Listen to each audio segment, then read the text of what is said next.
The patient shares her worries after Portland Adventist Hospital admits some surgical instruments weren't properly cleaned. Good evening, I'm Jim Beneman. And I'm Karen Lee. We begin our coverage of Colorado with new information on that health scare for surgery patients at one Colorado hospital. Many former patients at Portland Adventist are outraged after finding out they could be at risk for hepatitis C, B, and HIV. That after it was revealed surgical equipment had not been properly sterilized. Tonight, one of those patients sharing her experience. It comes as we learn this may affect an unknown number of patients over the last year and a half. CBS 4 broke this story about the health department investigation. There is Sean Chitness with one patient's story. And Sean, she's not waiting to hear from the hospital.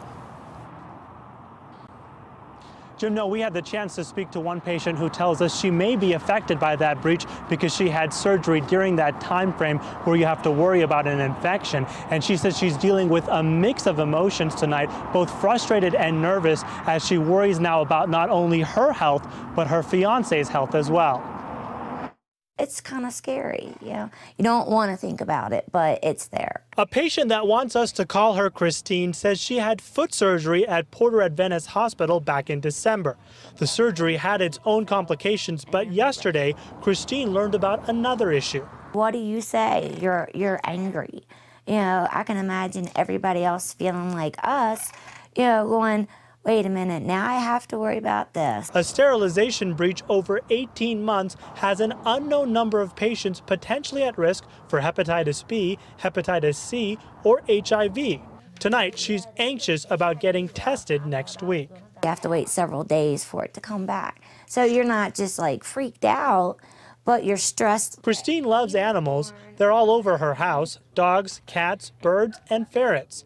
They help her to stay calm at home while she and her fiance wait to find out if she's okay. I have to be concerned because if you turn out positive due to this situation, then your loved ones are also exposed. Christine is trying to deal with this one step at a time, but has thought about the worst case scenario if both her and her fiance are affected. What are they going to do about it? How do they rectify the stress that they're now putting on the patients?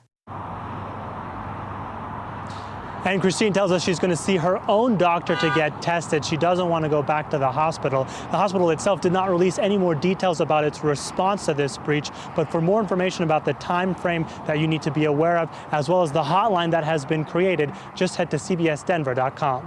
Live tonight in Aurora, Sean Chitness, covering Colorado First.